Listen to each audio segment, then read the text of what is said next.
All right, guys, welcome back to our last segment. We're now going to talk about the questions after the eBay case, which are also a little complicated. So hopefully you'll read through those, try to work through them on your own, then listen to this lecture. First question. In one of the Martha Stewart cases, right, not the Martha Stewart insider trading case, in case any of you are familiar with that case, the plaintiff raised a corporate opportunity claim. Question is, what is the corporate opportunity claim raised in this Martha Stewart action? So the idea here is that Martha Stewart, a family partnership, right, and an MSO director, essentially sold MSO stock to investors. So MSO is Martha Stewart's organization, and the allegation is that Martha Stewart, a family partnership that she was affiliated with, and one of the MSO directors essentially sold MSO shares to certain investors out there. Why would that be a usurpation of a corporate opportunity? What's wrong with Martha Stewart and these other two just selling shares to investors? The reason why that's a usurpation of a corporate opportunity is because the buyers of Martha Stewart shares, at least arguably, may have been tapped for a capital raising by MSO itself. In other words, the company, MSO, could have said, oh, you're interested in buying shares of Martha Stewart Enterprises or whatever the name of her company is? Well, great, then we could sell shares to you. But that's not what happened, right? Instead, Martha sold her own personal shares to this buyer. And the allegation is that that buyer could have actually been tapped by the company itself to buy shares. Instead, they ended up buying from Martha Stewart, right? So the idea is that Martha Stewart usurped a corporate opportunity because she ended up selling shares that she personally owned instead of making sure that if there was a buyer out there, that they were buying shares from the company and helping the company raise money. However, at the end of the day, the court says there's no usurpation of a corporate opportunity there, right? No corporate opportunity problem. And the question is why? What factors were important? First question, could the corporation, MSO, exploit the opportunity? And there I think the answer is, well, yeah, it probably could. It had authorized shares to sell, and therefore it might have been very pleased if a buyer came in and wanted to buy shares. Was the opportunity within MSO's line of business? That's tricky, right? That's tricky. What is a line of business of a company? Usually a line of business is what the company does, right? How it makes money.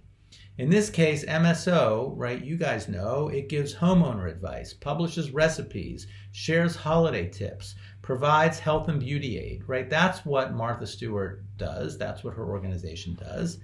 Selling stock to raise capital is different, right? That's not what the company does to raise money. A line of business is something designed to be profitable, selling widgets to the world, right? But selling stock in its own right just to raise money is not profitable per se. It just helps the company raise capital.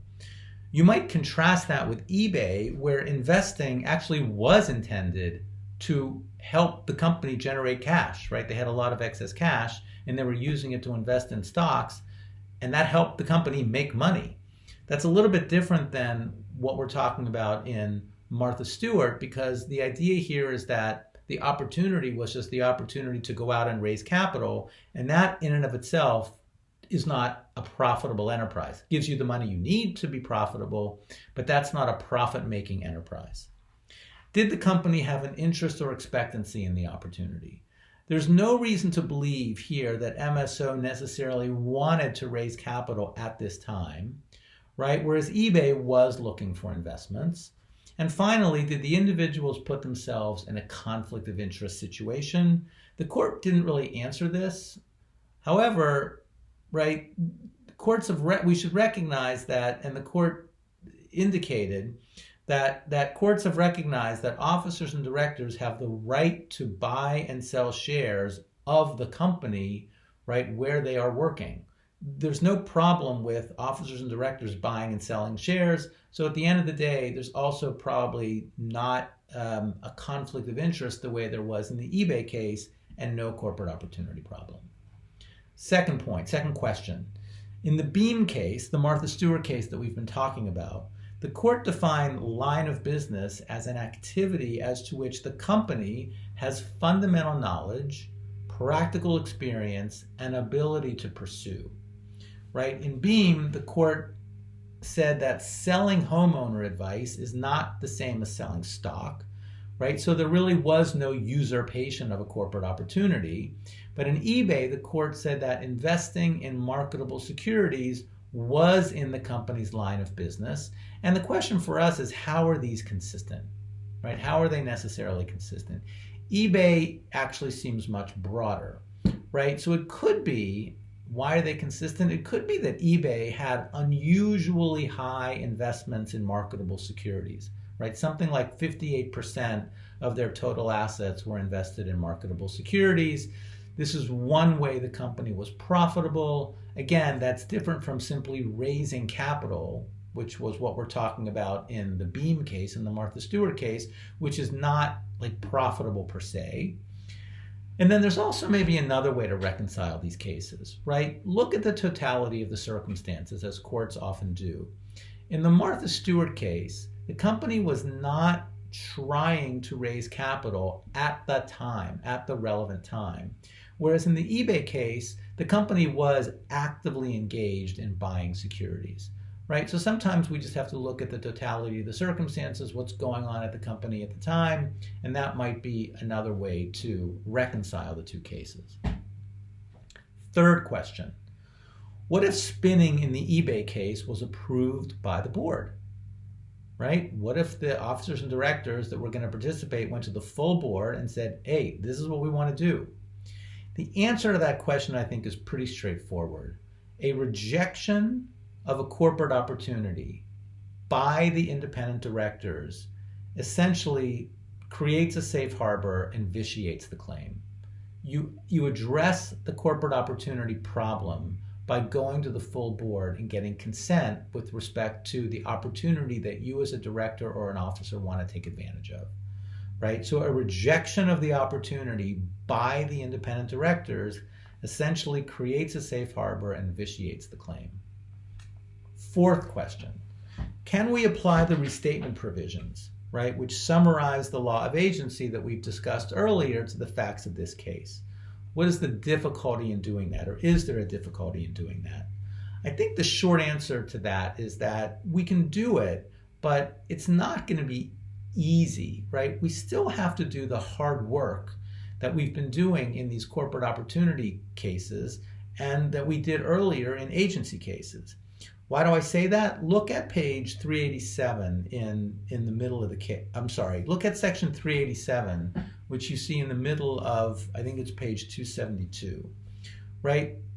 The provision says, unless otherwise agreed, an agent is subject to a duty to his principal to act solely for the benefit of the principal in all matters connected with his agency. Where does the difficulty lie here? We have to determine, how do we interpret that phrase in matters connected with his agency? In matters connected with his agency. Agency law itself does not preclude individual investments by officers and directors, right? The difficulty is in showing that the investments were, quote, connected with his agency. How do we do that, right? Well, in order to do that, we have to ask ourselves, what is his agency? What is the agency that we're talking about? What is his job? What is his activity? What is the person doing as an agent?